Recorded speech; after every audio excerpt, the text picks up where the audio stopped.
Hi. So we are about to begin our roughly 60th shiur in Mareh Yaakov.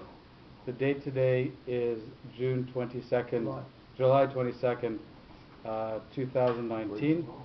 And as it happens on the English calendar, today would have been Dr. Simon Shalom's 100th birthday. Yay! His Hebrew birthday would have been 24th Tammuz, which is next Shabbos. But it was an interesting coincidence, such as it were, that we're having. Yes. So that we have this shiur dafka on this day. So I want to have a quick l'chaim to Dr. Simon, who we are sure is having great nachas in Shamayim, having our esteemed Dr.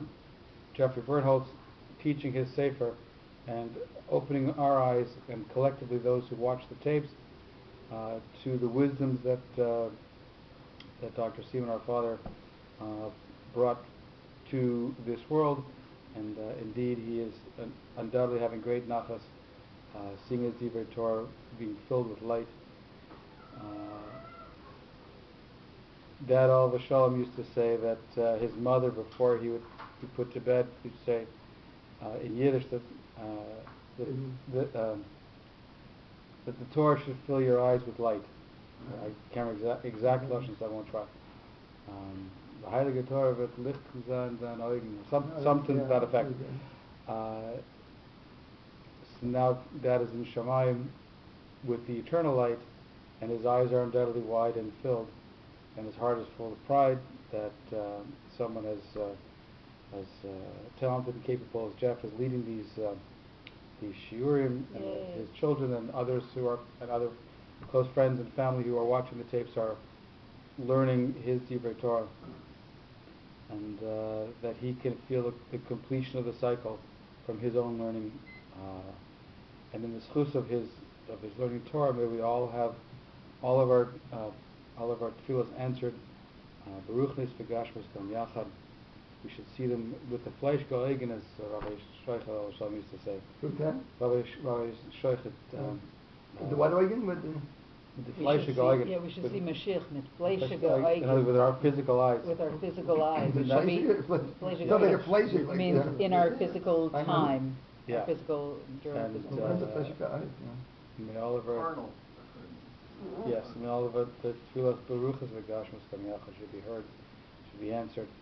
And we should all be living in the time of true light of Mashiach Tzidkenu, and learning in the shadows of the third Beit HaMikdash, when truly peace is the guiding word for the world, not just for us, not just our prayers, but such will be the world. And may we be zeicher to those days very, very soon. Amen. Amen. L'chaim, l'chaim, l'chaim. So for Rav Yaakov Zev, Ben Chaim Yitzchak, and Fagel, may Shema have an aliyah next week on his yahrzeit. His yahrzeit, I guess, is Purim, but on his birthday, Lubavitch Rebbe used to say that there's a special koyach in the world on a person's birthday. So from the koyachas that my father had, may he continue to inspire our wonderful teacher and those who continue to learn his Torah. And may the brachas continue to flow to all of Klal Yisrael. L'chaim, l'chaim. Baruch atah Nachon Shekom Yivroach.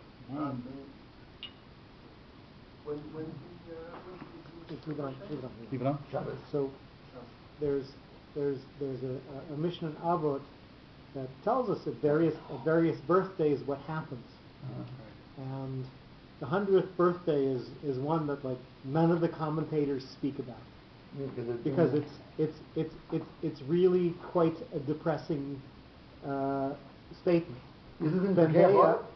So Ben Shloshim Mazeh and Ben Meya Ki'ilu Meit Ve'avar Uvatal Min Ha'olam. At 100, you're like you're dead, and it's as if you've passed and have been cancelled out of the world. So why do we? So the question is, what are we trying to say here? We're trying to take what a person physically does in a physical sense, and then realize that the opposite can happen in a spiritual sense.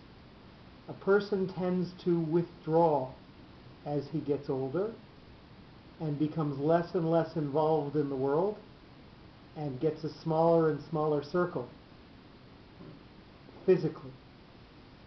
But spiritually, he becomes more and more connected. But it becomes the duty of those people who are not him to make sure that what he put into the world gets a physical continuation.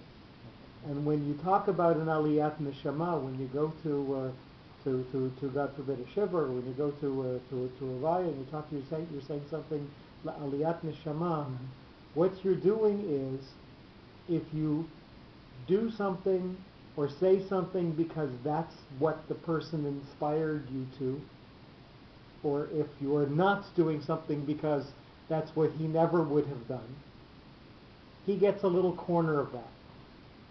And it pushes the soul a little higher. So while the body has gone a little bit lower, the soul has more chance to rise because you're more caught up with your thoughts and your spiritual being. And at Benmeya, you've left most of your physical stuff and you've involved yourself mostly in the spiritual stuff. And here, every time we open the book, we're doing an aliyat neshama. We're adding a little bit. And this is an ongoing tribute. And the fact that it's being taped and recorded and has life beyond this table and beyond us is a wonder, is something that we certainly wouldn't have had 15 years ago. And it is a tribute. It's something that's going to last. I'm going to say l'chaim again. L'chaim. Yes, sure. May you have koiches, Jeff, to lead this shiur for many, many years. Amen. Good health, Muslim bracha for you and your family, your zivug and your children and their children. May she I think you should write the other nothing, nothing but Muslim bracha and nachas. You know the style already? L'chaim. I know the style. I don't have enough zohar. Either did he. Listen, nobody says they have enough zohar. That's not the question. Well, Agnes, you know Agnes it's Miller, like having enough money, you know. You know Agnes Miller? You know money, but you know Agnes Miller. Even Agnes Miller from the shul, no? Okay. No, her father died. So, where the tape's still on, yeah? Yeah. Okay. So each week we go through the parsha that we read the previous week, and we try to use the lessons we learned in the parish to try to give us some insight. And we read Parshat Balak, and in the first two aliyahs of Balak, we seem to have this completely conflicting statements. So Bilam, the officers from Balak come to him, and Vayomer Elokim el Bilam, God says to Bilam, Lo telech imahem, lo ta'or ta'am ki baruchu. You're not going to go with them. You can't curse the people because they're blessed. The next aliyah, what do we have? Vayomer lo, God comes to him in a dream and says to him, Im likro lecha ba'u hanashim, if the people came to call to you, kum lech itam. You should go with them. So, what changed between A and B?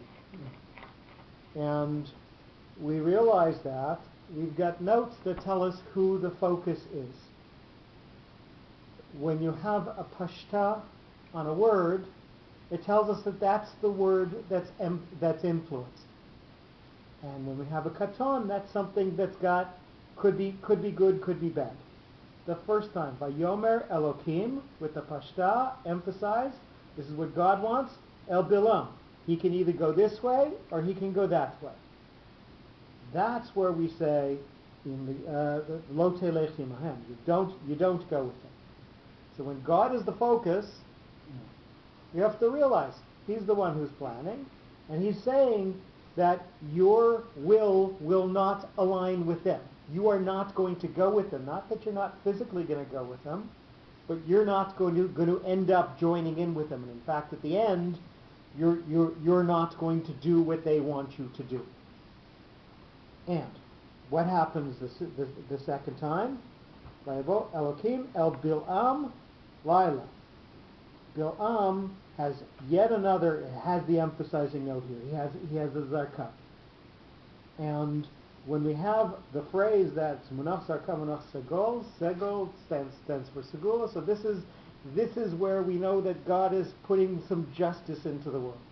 Bilam is the focus, and this is where the justice is going to be. Vayomer lo says to Bilam, im likro lecha with the pashta. If the emphasis is on you, bauha anashim, and the people can go one way or the other with the katan, kum lechitam. You've got free will. When it's for Bilam's interest, you can choose. When you're the focus, you are given the choice. You can do what you want. And I know that physically you're going to get up and you're going to go with it. So don't let me, God, impede your free will. You're going to go with it. But what you're going to say, God is still going to control. But we see that by the focused word that the notes point out to us, we now know the context of each of these statements, and they're not conflicting. From the spiritual sense, you're not going to go with them. You're not going to end up doing what they want to do. From your own personal sense, you're going to have the choice, and I know that you're going to go. That's what God has told him. So, the notes give us a little bit of insight into something that seems to be a complete contradiction. Go ahead. And we'll pause the tape.